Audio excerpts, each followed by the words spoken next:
Hey, good morning to those of you out there on the West Coast. Good afternoon to those of you here on the East Coast with me. It's a nice sunny day out there that always puts me in a good mood.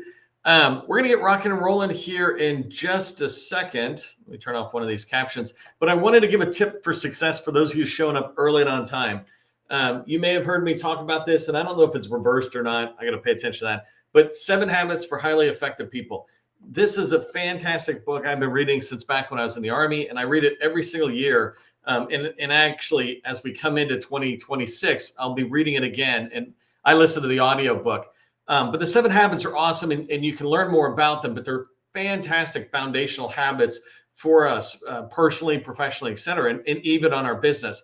But the one I wanted to point out today, it relates to the tip I want to give you, is one of the habits is begin with the end in mind.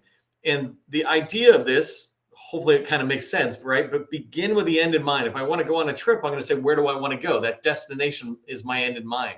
And as it relates to today's training, the end in mind I want you to keep in mind is how much revenue are you trying to get in 2026? What kind of sales are you trying to get in 2026?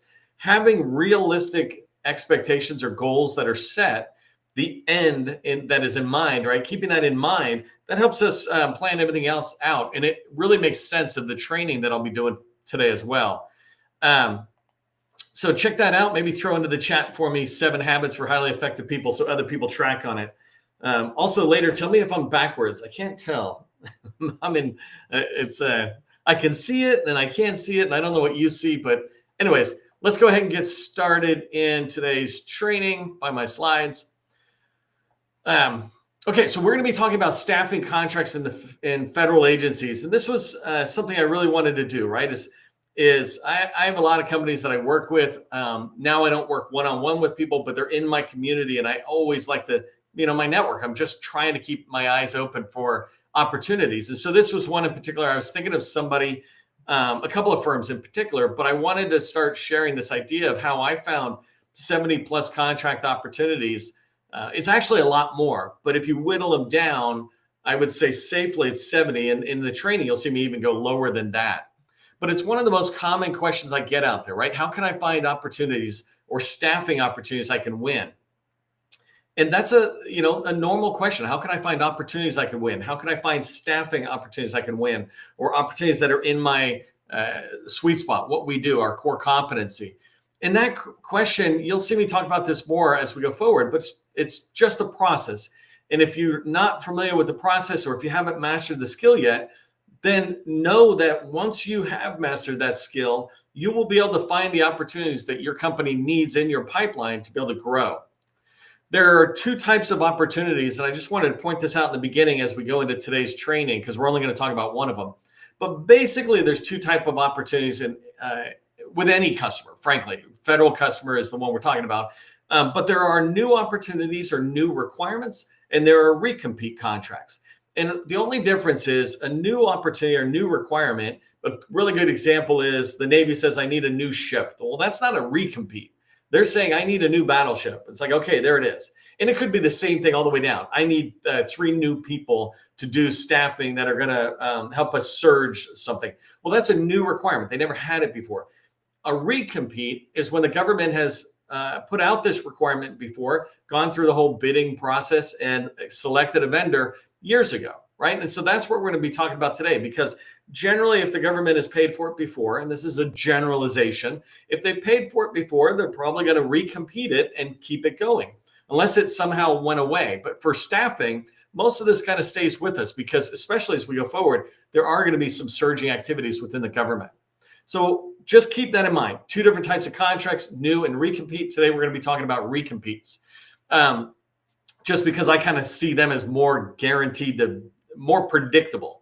The second thing I want you to pay attention to is that there's 3 ways to make money in the federal government. I teach this a lot. You can go watch, probably over 100 videos I've done just on that topic. But the reason I wanted to say it for today was we're going to talk about finding opportunities, staffing, contract opportunities in particular. We're going to talk about finding those opportunities. And I want you to understand that if you find a really good opportunity, it could fall into one of the 3 revenue streams: subcontracting under a small, prime contracting with an agency, or subbing under a large. And all that means is when you find a really good opportunity, just decide, can I prime this and win it? If not, should I sub with a small or sub with a large? And I treat those as two different customer pools or channels to getting your revenue. So just keep that in mind. Whenever we find a good opportunity, one of your early responsibilities on that opportunity is to say prime or sub, small or large if I'm subbing. And then you should have your sales pipeline. This is something I just wanted to point out, because this is why I'm doing this today, is I want to give you so many opportunities that you can find the slam dunk opportunities for you. Slam dunk, by the way, means opportunities I feel like they were written for me. You feel like they were written for you when you read the scope of work. You should have your sales pipeline filled with those opportunities by June of 2025. Like, that's just a random month at the latest, in order to be able to achieve 2026's goal. Frankly, sometimes I would say you should already have 2027 opportunities in there. That's a separate one. But if you don't have your 2026 pipeline completely filled, it's not that big of a deal. They say, when's the best time to plant an oak tree? 20 years ago. When's the second best time? Today, right? And that's what we're doing today when we go into these opportunities, is we're planting the tree of our sales pipeline so it grows into this big, beautiful tree. So plant the tree in the comments if you follow along with what I'm saying, that if we don't have our pipeline full, today's the day we plant the tree. Plant the tree in the pipeline there. I'm going to break up today's training into 3 sections. First, I wanted to, and this is all how-to, so I'm going to go back and forth from my slides to my screen where I'm going to be sharing certain stuff. But I wanted to talk about how I identified these 100 plus staffing contracts, and you'll see how it starts at like 1,000 or something, and I whittle my way down. The second thing I'm going to cover down is how I determine which ones of those opportunities or contracts are best fits for me. And how do I make that decision when I have limited information? We'll talk about that. And then the third thing I'm going to cover down on is, what are my 3 steps that I do after finding opportunities that I like? If I'm going to go through this exercise, how do I do that? So that's what we're going to talk about today. I'm going to try to move pretty fast so I can get you some good information. By the way, if you're in staffing, do me a favor, say I'm a staffing company in the chat, just so people know. If you don't know who I am, my name is Neil McDonald. I am the president of the GovCon Chamber of Commerce. I'm founder of Call Plan AI, and I want to welcome you to my federal sales training, where I provide tips for success in the federal market. I spent 20 years in the federal market as a small business government contractor after I got out of the Army. And after I sold my last company in 2017, since 2018, I've been teaching people like you that government contracting is not a secret. It's just a process. When we follow a process A to Z, we have repeatable, predictable results. This is what I want for you, and this is why I come back day after day. It's what I hope you get out of today's training, is repeatable, predictable results for finding opportunities. Really quick, if you're not following me on LinkedIn, especially if you're not on the LinkedIn platform, come over here, follow me on LinkedIn. You don't really have to connect with me if you're not creating content. If you just want to make sure you're aware of the information I put out, the next trainings that I have. I do trainings every single day. The other thing is subscribe to my newsletter, Government Contracting Success Newsletter. You'll find a lot of good information in there that is specific to winning as a government contractor. And then don't forget to check out tomorrow's training. It's about industry days, events, and slides. How do I turn that into opportunities that go into my pipeline? You can go learn more about that on my profile. Okay, let's get rocking and rolling. Starting with, so again, I'm going to go slide and then share my screen, slide and share my screen. So how I identified these 100, and I'm saying it's about 100. So when you go in and look at the data, and you'll see what I mean in about a minute, it'll kind of go up and down a little bit. But the first thing I did is I said, I'm looking for recompete contracts. The reason I want recompetes is because recompetes mean the government has made a decision to spend before, and I can learn so much about it. And if I can confirm that they're going to go after it again, well, I don't have to go through all the hassle of a new contract, and new contracts shift to the right more often. The second thing I did is I said to myself, as I'm looking at these staffing opportunities, if they're still active, if the option year, for example, in 2025 was awarded and this contract is not expiring until 2026, then there's a really good chance that that contract is Doge proof. Doge came in with a hatchet and just cut out tons of contracts. And so I'm looking at a contract that is still going and saying to myself, well, somehow you survived Doge, so you're good enough for me, right? That's just a way to look at that. And then the process that I used, and I'll show you this in a second, is I used FPDS, the Federal Procurement Data System. It's just the government's tool where most contracts that were awarded are listed. So I went in there and I searched on keywords because today it's about staffing opportunities. Literally, I'm going to show you the first thing is staffing. So you'll see that. But the idea is I could search on other terms that are like staffing. So support services, recruiting, admin support. You can kind of start pushing around. But I like the idea of staffing because it's pretty narrowed down. Second thing, as I said, I was looking for $1 to $10 million contracts. I want contracts big enough I can do something with. And if it's a $1 million contract and maybe the contract period of performance is 3, 4, 5 years, that's still a couple $100,000 a year. And for those small businesses of you out there, we know this, $100,000 here, $100,000 there, it starts adding up. And then the last thing I looked for is I said, look at opportunities expiring March through September. I felt like January and February were a little too close that maybe I should have been going after them right now. The reality is if I found one in January that I liked, I'd still go after it. But for you, I'm just showing you March through September, because if you're taking my training today, you might be able to take what I'm doing and put it into your pipeline and try to pursue it yourself. So I wanted to give that to you. Okay, as I go show you the demo and I set that up really quick, just put in here, Staffing Rocks, if you're excited about what I'm going to show you. And let me share my screen really quick.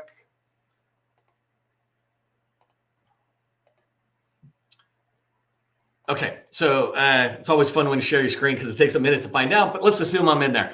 Here's the search that I did. FPDS, I'm not here to teach you FPDS today, so I'm just going to quickly walk you through a lot of these things. But the first thing is, if you look at the first search term I did, I said I wanted the estimated completion date to be between March 2026 and September 30th. So basically the end of the fiscal year, March through the end of the fiscal year in 2026 there. And the reason I was looking at that estimated completion date is because if it's a 5-year contract, then the estimated completion date, and let me switch over and see if I can make myself smaller. Oh, I am smaller. Good. I don't want to make myself any smaller. Anyways, that estimated completion date, that is like if there's a 5-year contract, that means when that total base plus option years are all done. One thing to keep in mind about FPDS, no contracting officer is the same. There is no consistency. There should be. They try to do it, but sometimes the data is a little off. You just got to keep that in mind when you're looking at stuff. And frankly, just treat it like a game where you're navigating it. It's like I just did one of those, break out of jail type things with my family, and we had all the clues inside of a room. I can't remember what the hell that's called. But anyways, it's the same thing here, right? Just roll with it. If you got to find clues, and if you can have fun finding clues, you're going to find a lot of stuff. Okay, first search term is the estimated completion date. Second thing I said was I wanted the total contract value to be between 1 and 10 million, right? So that's that search term there. By the way, if you're tracking over here on the right, it's the same thing. I'm just not sure how small that is. The total contract value for this one, I said, show me $1 million to 10 million. So that gives me a good range. And then the last thing I said, and this feels really important for me, I love it. I think you should as well. But it's the staffing, the description of the requirements. This is the only place where there's like a free text field in FPDS where they say what the work is. Sometimes the description is horrible. Other times it's really descriptive and helpful. Doesn't matter. You're just trying to find enough to get moving forward, and then you do more research on the opportunities. So these are the 3 search terms I did, right? And when I did that, you can see right here, I found 650 opportunities. Now, 650 entries. They don't represent opportunities because remember, if there's a 5-year contract, at the very least, there's a base plus 4 options, meaning 5 entries in here all relate to the same contract you're trying to go after. Then if sometimes they put modifications in here and some other stuff, update, adding a little bit more money or taking a little money away, whatever it is, sometimes there's more entries. And that's totally normal. And I'll show you how I go through 650 opportunities like this, because this is not easy to look at. FPDS does have this export to CSV, but it's not helpful. And I'll tell you why in a minute. But so I've created my own, and I'll show you that one in a second. But either way, you try to pull this data out and look at it. But that's 650. It's awesome. If I wanted to, I could filter it down by agency, other companies that are winning, et cetera. That's FPDS. You can learn more. I wanted to show you variations of this same search. So here I changed the search from, what did I do? Oh, I changed this one. Hold on. I'm looking at my March $1 million. Oh, I changed this one to 100 million, I think. Let me look at this. 650, right? And when I bumped it from 10 million to $100 million, I only increased it by 50 opportunities, but it's worth looking at. As I move on, the next thing I said was I wanted to shrink it. So this time I said, show me $500,000 to 10 million. And you see that there's a lot more. There's almost 350, 400 new opportunities over the original search I did, still just on staffing. And then this one here, what I did is I changed it to support services.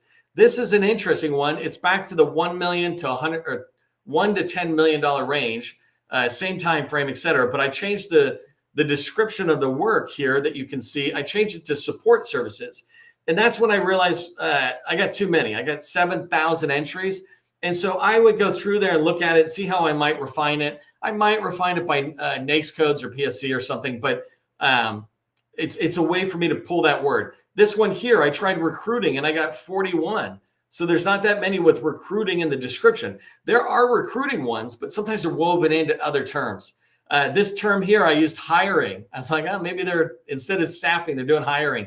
And so you bounce back and forth on some of these terms. In this last one, instead of staffing, I said, show me staff. And it showed me 235. So I could have potentially 1,000 entries that I'm starting with. And that's a really good spot for me to start. Let me come back to my slides really quick. So in here, as I move forward, that's how I identify opportunities. I'm going into FPDS and I'm trying to dig in there. The next thing is I want to talk about how I determine which ones of these opportunities are best for me. And the first thing I wanted to say is we all start with limited information. That's a really important thing to remember. When I go into FPDS, there's not a lot of data. There's a lot of very static fields that are in there. This agency, this company, this NAICS code, but those don't tell me a lot, right? They tell me some, but they don't tell me the story, right? They tell me, let's say the situation, but they don't tell me anything about the problems or the work that they're really trying to do. That's why I hate the term like software development. What does that mean? What kind of software? What's the stack that you're using?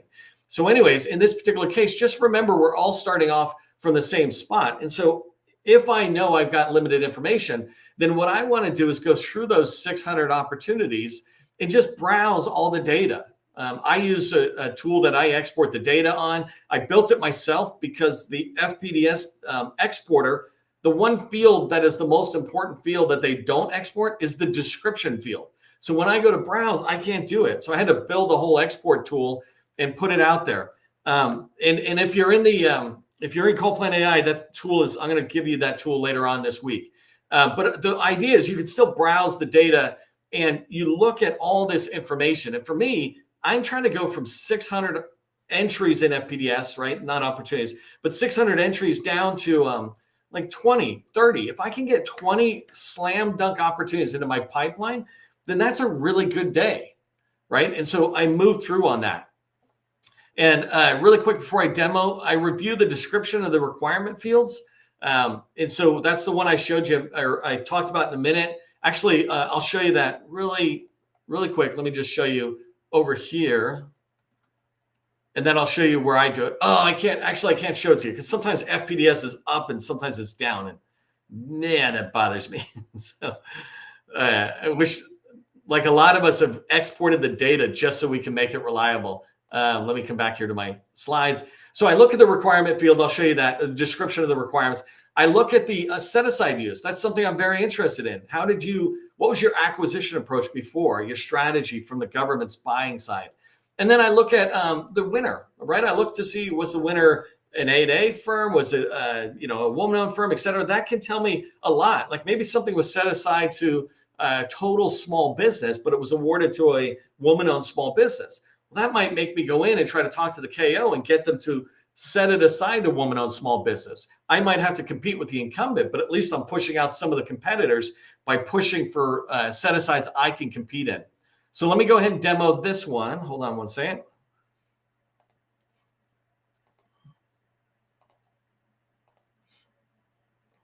Okay, so I built this tool to export the data. Actually, my co-founder's in the last company I was in. She built it for me, and but we were able to build this thing that allowed us to get the data out that I always find useful. And so in here, you've got a ton of information. I'm not going to go through all of it, but just really quickly showing you things like, this contracting acquisition people. These fields that you see here are contracting officers, contract specialists. They're the ones putting this information in. So that's already really good information that's out there. And then let me try to get to I got to try to remember my fields. So first one I think I want is DC, if I do it right. Good. So the description. So this one here is the one I wanted to show you right away. So if I look at this, I can come through, and when I said I'm browsing and I'm trying to find opportunities, I can filter by a lot of things. I can try to filter by agencies, etc. But for the moment, I'm just scrolling down. I'm looking at these opportunities and I'm saying to myself, which ones of them look like they might fit, right? Human resource staffing specialists, staffing support services. These are very limited descriptions. I can see here, this one here is at the White House. That's Executive Office of the President, and it's United States Trade Representatives. That used to be a contract of mine with the White House. I had another one with USDSTR. But I can look in and go, okay, these guys are looking for more almost paralegal or legal type people, because in there it's a bunch of lawyers, and they're looking to do, especially now that I look at it with all the tariff activity going on in the Trump administration, they're probably upping the number of people they need in there. But I can still come down here like you. I can start looking and going, do I find ones that really look like what I want? Pay attention to things like deobligate. Why are they deobligating? That might be an opportunity not worth pursuing. These ones here, updating the SAL, this is really good. When I see things like that, I might go over to SAM, and I'm not showing you today how I do this, but I might go to SAM and try to find the original contract data on here. So if you come down, you'll just see all sorts of stuff. You'll see them talking about money, professional staffing in the DC area. And again, I'm not going to go too far. Some of this stuff sometimes comes out as the medical staffing. And so you want to track on that. Let me show you one other thing just to track on that I said I looked at is I come over here for the set aside type. In here, one of the things that's most notable to me is I did that staffing one, right? I did staffing and expiring in the last 6 months of the fiscal year. Not one of them is a woman-owned small business set aside. I was just shocked to my core. There's 8A, there's SDDO, there's HubZone, but women, half the population, nah, you don't get a set aside. But that being said, see this one that says total small business set aside, right? That's where they didn't choose a set aside. If I was a woman-owned small business, I would definitely be targeting those type of opportunities. And then let me hit cancel here. And I think it is over. Where's my... Sometimes I'm talking to you and sometimes I'm talking to myself, right? I'm looking for this. This is what I was looking for is I might come in here and say, look, I'm looking for certified, man, this is hard. Certified woman-owned small business, right? Right there. And so that one, I would choose this one to try to go, well, these are companies who have won contracts and I know they didn't get them set aside, so let me try to pursue it. That's a way I go through looking at all this data to try to find the ones that can fit, the ones that deserve to be on my pipeline. And so as I go through, I'm reviewing, just a reminder, I'm reviewing the description requirements. I'm looking forward to it to just go, is it staffing, right? Does it look like it's right? Remember, some people call this identified opportunities. I personally call them unqualified opportunities. They look good. I'm going to pull them out and then I'll invest 5 to 15, 20 minutes to look at each one of them to go, can I find something that makes me move forward or take them off my list, right? Like if I could find it in SAM, I might decide, oh, it looks good. I'm going to keep it and keep working on it. Or I see something in SAM and go, oh, this is like totally unrelated or something. Or if I'm doing staffing, maybe it's in a state I don't want to be in. So don't think that like this part is where you have like all the information and it's a solid opportunity you're absolutely going after. With the minimal amount of information we start with when we hear about an opportunity, whether it's an FPDS or in an industry day slide or in a forecast, we start with minimal information or limited information. And as we gather more, we make that decision, keep or get rid of, keep or get rid of. It's called bid or no bid, right? Okay, so let me get to the next slide. Hey, I wanted to, before I move to the last slide on what I do when I find those opportunities, I wanted to thank Voltron for being the sponsor of our daily lives here. Really appreciate that. Thank you, Voltron, into the chat. Let them know we really appreciate it.